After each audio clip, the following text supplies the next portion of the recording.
Hello everyone, welcome back here to the channel. My name's Scott, it's great to be back. As I have been working on idioms, I'd like to continue with it today as well into two parts. And this time the idiom focuses on sports idioms, which there are many. So let's get started. And the first one, I'm going to give you the idiom plus what sport it is associated with, and also an example in a sentence how to use it. Let's go to the first one, which is the ball is in your court. Now this one may be simple enough. The ball, court, well, it sounds like tennis, so comes from tennis. The ball is in your court. The idea here is that it's up to you now to take action on something. Let me give you an example. So we've made our final offer. Now the ball is in your court. What do you want to do? Very good idiom, and very good in many different situations, especially in, well, not only business, but especially in business, like I mentioned here. We made our final offer. Now the ball is in your court. The second one is to call the shots, and this comes from billiards. Also, in America, we refer to billiards as pool, so to shoot pool or shoot billiards. So to call the shots, well, if you're familiar with billiards, you call your shot before you make that shot, or hopefully make that shot. So to call the shots is to have control and take action.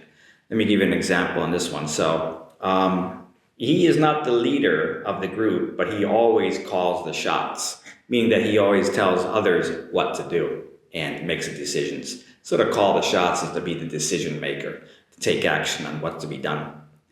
Next up is down to the wire, and this comes from horse racing. Now when the horse is getting close to the end and the neck and neck, which means they're very close to finish, and down to the wire means it's going to be a very close call at the end. So down to the wire means right at the end of something. Let me give you an example on this one. So that report is due on Friday morning, and it's now Thursday night and you haven't finished yet. You're really taking it down to the wire, getting close to the end of it. So very good expression when something is going to be very tight and very close at the end. Maybe something should have been done quicker. So it's down to the wire.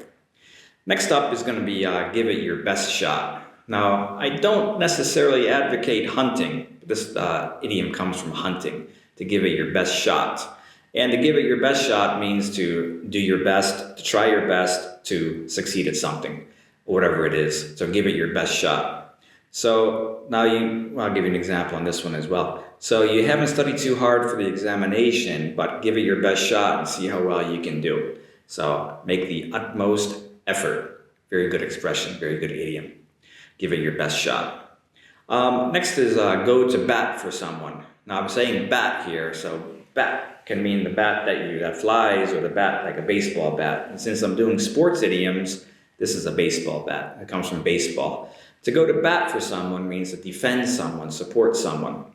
So I'll give you an example on this one. So I made my case to the judge, and luckily my friend went to bat for me and supported me in what I had to say. So to go to bat for someone is to defend someone, to be on their side. That's also a nice idiom to use, go to bat for someone. Next up is hit below the belt. Now this comes from boxing. So if you're familiar with boxing, well, this is your belt, as I'm wearing right here now. And the hit below the belt is actually, you can't do that. That's points off in boxing because you can't go down there. So to hit below the belt is to do something a little bit underhand, maybe unfair, not right, not ethical. So to hit below the belt. Let me give you an example on this one.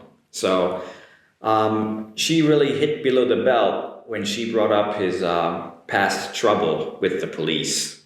So maybe that shouldn't have been said, and she did say it. So she hit below the belt. A little bit unfair and maybe unjust to come up with, to say something regarding what happened in the past that maybe he does not want to talk about, or shouldn't be talked about. So to hit below the belt.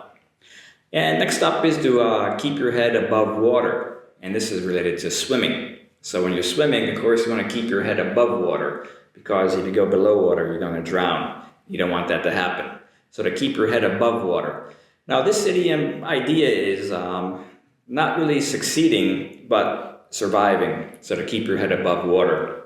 So an example here. So his business is not doing so well, but he's able to keep his head above water and doesn't have to close the business. So barely getting by in a sense. So to keep your head above water is able to survive and keep going.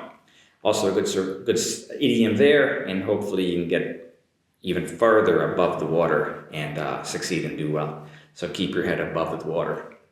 Learn the ropes, and learn the ropes comes from sailing. And to learn the ropes, if you're familiar with a sailboat, there's many things as far as sails and ropes to take care of.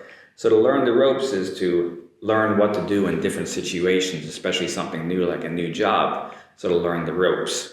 An example here. So he started here last week, but he's learning the ropes very quickly and he understands what to do. So his training period should not be so long to learn the ropes, to learn and know what to do. And I'm going to go with no sweat for my next idiom. And no sweat can be pretty much any sport, because if you're doing any kind of sport, you may be exerting yourself pretty hard and you're perspiring, and no sweat. So if you're not perspiring, that means maybe it's not that hard for you or it's no problem for you. So no sweat can mean no problem. So A asks B, do you mind covering for me next Tuesday? I can't come in that day. And B says, no sweat, I'll take care of it. So no sweat, no problem. Nice idiom as well. And my last one, because I have 10 here and I have 10 more coming later, is not up to par.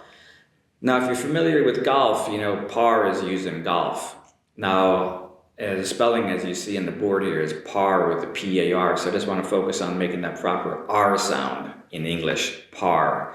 So not up to par, the meaning is not up to the task, not able to do something.